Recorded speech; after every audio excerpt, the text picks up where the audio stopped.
going into Boston, I remember thinking, man, I'm going to get worn out. I'm just going to get worn out every at bat, and it's such a long walk from the dugout to the on deck circle and then to the plate.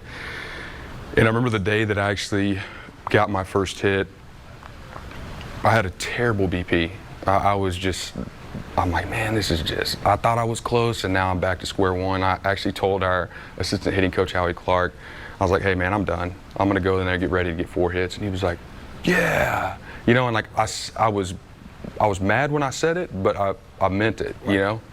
And going up to the plate for my first at bat, I faced Rick, I don't know how many times, a ton of times, had some success. I just felt calm, and I felt at ease, and I felt at peace.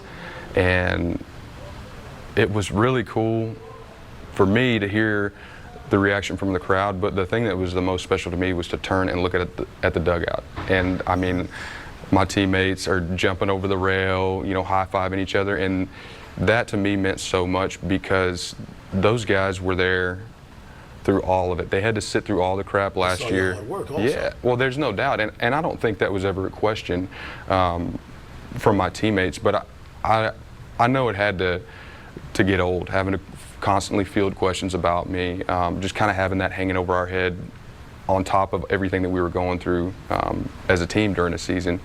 And every one of those guys treated me the same.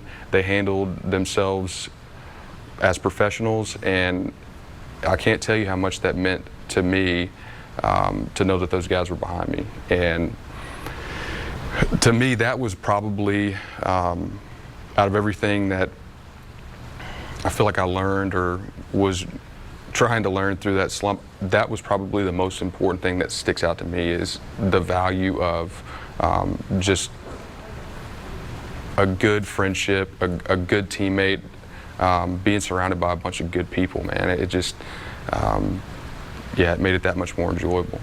Chris, I mean, you signed a huge contract a couple of years ago, and you were a 50 home run guy, the MVP candidate at one point. Do you feel personally, from within, pressure to get back to being that guy?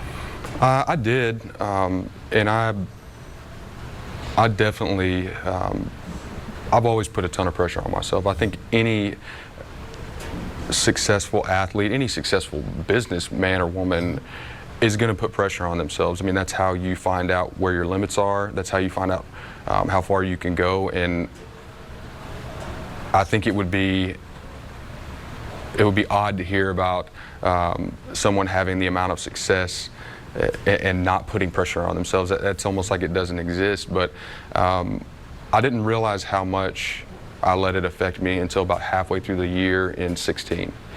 And I kept telling myself, like, it doesn't, like, that's not who you are, that's not who you are, you know, like, focus on what your job is. And about halfway through the season, I was just like, man, you got to get away from this. Like, you've got to leave that off the field and just focus on the things that you can control. Do I think I still have the capability to be a 50 home run guy? I don't know, man. 50 home runs is a lot. And even the year that I hit, the other year that I led the big leagues in home runs, I hit 47. I was robbed 5 times. But just thinking about, I mean, that's a lot of home runs. And I think that the way the game is evolving, the way that everybody's shifting to everybody, sometimes they're playing 4 guys in the outfield, you know, it's getting more outrageous. And really at the point where I'm at in my career, I have to sit back and say, look, do I want to sit back and try to yak the ball out of the park every time and go up there and go 1 for 4 with maybe a home run and 3 punch outs? Like, or do I want to be a guy that's going to work the count, see some pitches, make the pitcher work, be more of a complete hitter, and try to be more of a team player, especially with such a young group of guys? And I think that, to me, that's the most important thing, because I think that's what's going to help us be successful in the long run. I would like to hit a few more home runs, but at the same time, there are so many things that I feel like I can provide as a veteran player that are much more beneficial for my teammates. I want you to look right into this camera, because they're part of your fan base who may not have faith in the direction of this organization right now because they've never been through this. Why should they have faith in the direction of Mike Elias? Yes. And it comes down to Mike Elias. Yes. I know it's tough right now, and I know that there are nights when it just seems like a winning team, a championship caliber team is so far away, but we have the right people in place with Mike Elias, Brandon Hyde, and the coaching staff. We have an idea of what we want to accomplish, and we have a way to go about it, which is, for me, huge when you're talking about rebuild. What do you want to accomplish, and what direction are you going to move in? And that's having that defined and having it really be adopted and accepted throughout the entire organization is what is going to help us be a better club moving forward. There are times when I see glimpses. Last night was a time of how good it can be, and there are times when you got to look a little harder. Before we get you out of here, you had an event the other night. We started talking about that with your wife, the 3rd annual. Tell us a little bit about that. Yeah, it was our 3rd annual Crush Homers for Hearts, an event that we kind of came up with a few years ago, obviously partnering with the University of Maryland Hospital and specifically the NICU, the cardiovascular unit for kids. It was really a great idea. It wasn't my idea. It was more my wife and one of the ladies that works at the hospital. They just kind of came up with it, and I thought it was such a unique concept, and it's really been something that I'll look forward to a lot. I said the other night after the event was over, I think this past year was probably the most fun I had. The competition was insane.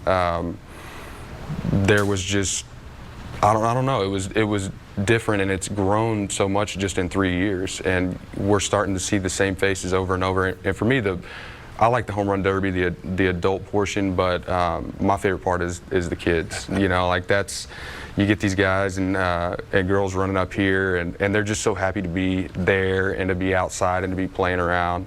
Showboating a little bit. Oh yeah, it's crazy, man. It's crazy how grown up some of these kids are. Right. You know, you talk about like 5, 6, even 7 or 8 years old, and dealing with the things that they've had to deal with on a day-to-day basis, and constantly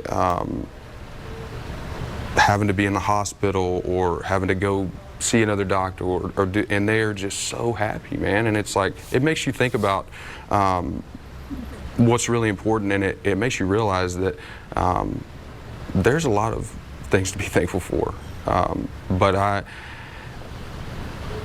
don't know. I want to continue it as long as we can. Obviously, as long as I'm here. But even you know, after my career's done, whatever happens after the end of this contract, I want to continue those relationships, because we've really grown to love those people and the families that we've met. Man, I just can't. We thought it was going to be a way for us to give back, and it turns out that we're getting way more in return. That was my chance to sit down with Chris Davis earlier. One of the things I asked him